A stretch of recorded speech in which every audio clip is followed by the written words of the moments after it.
اهلا بكم في الدرس الثالث من سلسله ازاي تعلم نفسك انجليزي.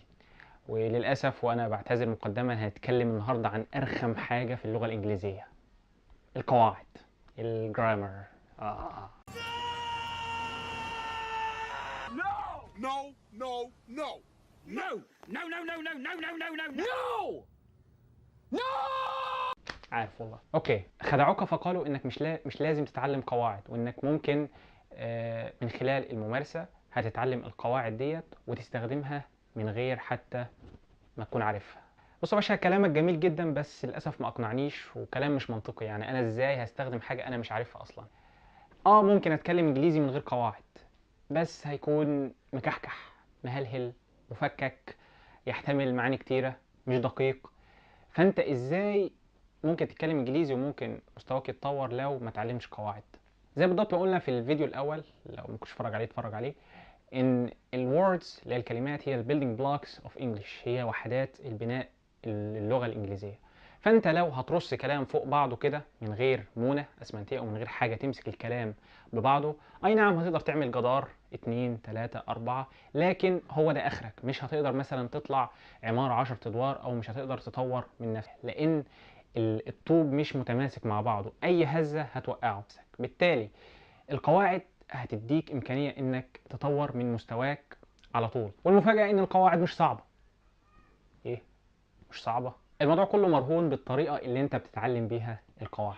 في الفيديو ده انا مش هشرح قواعد، ولكن هوريك الطريقه اللي ممكن من خلالها تتعلم القواعد بسهوله وبسرعه وبطريقه سهله جدا. بص يا سيدي، هنستخدم طريقه فرق تسد. ازاي؟ القواعد حاطه عليك ومعلمه عليك لانها متجمعه، عاملين عصبه كده، متشابكين مع بعض، فانت ما انتش عارف تخش لهم منين. فاحنا عشان نقدر نهزم القواعد لازم تاخدهم واحده واحده، لازم تفرقهم كده الاول وتاخد كل واحده على حده. كلام جميل. احنا عندنا في الانجليزي 12 تنس او 12 زمن. ليه يا عم؟ هما 3 بس: ماضي وحاضر ومستقبل. ال 12 دول جم منين؟ هم الامريكان كده بيحبوا اللت والعجن، فعندهم 12 زمن. احنا عندنا 4 صور لكل زمن. يعني مثلا البريزنت ليه 4 صور، الباست ليه 4 صور، والفيوتشر ليه 4 صور. يبقى 3 في 4 ب 12، اللي هم ال 12 تنس. ولحسن الحظ ان هم شبه بعض. يعني البريزنت في بريزنت سيمبل، بريزنت كونتينوس، بريزنت بيرفكت، بريزنت بيرفكت كونتينوس. باست، باست سيمبل، باست كونتينوس، باست بيرفكت، باست بيرفكت كونتينوس. future simple، future continuous، future perfect، future perfect continuous. يعني الثلاث ازمنه ليهم نفس ال4 صور، وده هيسهل عليك حصر الازمنه. فبدل ما هم 12 تنس، لا هم 3 ازمنه، وكل زمن ليه 4 صور.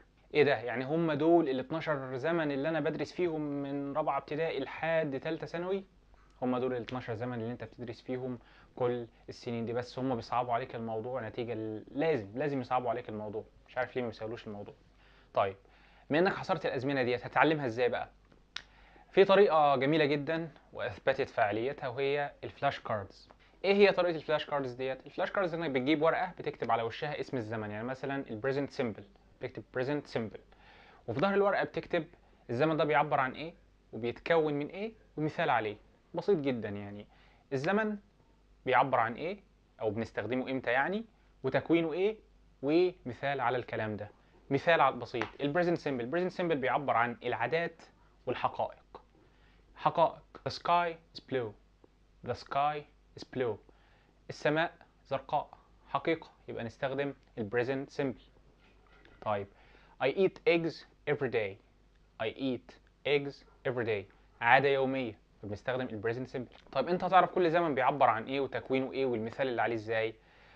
ما تتعبش نفسك، هتلاقي في الديسكريبشن ملف فيه كل زمن بنفس التصميم ده كده، الزمن، وفي ظهر الورقه التكوين والمثال وبنستخدمه امتى. فاما انك تنزلهم على السمارت فون بتاعك ويبقى معاك في كل وقت بحيث انك تراجعهم باستمرار، او انك تطبعهم على ورق برضه تراجع معاه، يكونوا معاك مثلا في البيت او في المكتب او في اي مكان، بحيث انك برضه تراجع عليهم باستمرار. تمام. انت دلوقتي نزلت الورق، سواء طبعته او سواء نقلته او سواء خدته على السمارت فون بتاعك. هتعمل ايه بعد كده؟ لازم يعني اهم حاجه في الموضوع هو الاستمراريه، انك تواظب. يعني انت هتاخد مثلا، هقول هتتعلم في اليوم 2 tenses، يعني زمنين كل يوم. ففي ظرف 6 ايام تكون غطيت، يعني في ظرف اسبوع تكون غطيت ال 12 تنس. طيب بما انك فهمتهم وعرفتهم، هل بقى تسيب الموضوع خالص وما عادش تبص له تاني؟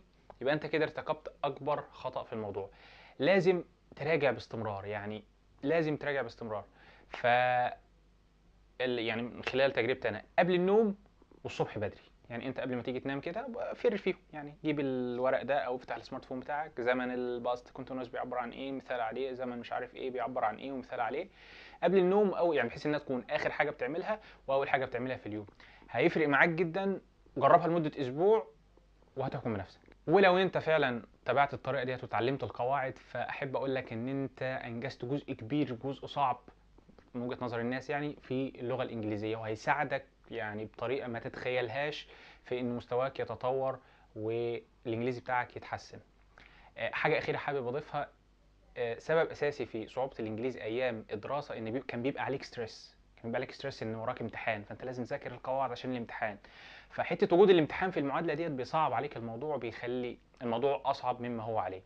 ولكن دلوقتي أنت بتتعلم علشان أنت عايز تتعلم، ايا كان السبب، بس عشان انت عايز تتعلم، فالموضوع هيبقى اسهل بكتير، وصدقني الموضوع ابسط مما تتخيل. اوكي، لو عجبك الفيديو متنساش تعمل لايك، سبسكرايب، شير، وكومنت. كومنت يا جماعه، اللايك لوحده مش كفايه، يعني الكومنت صدقوني بيفرق كتير جدا. متنساش تسيب لنا رايك في الفيديو.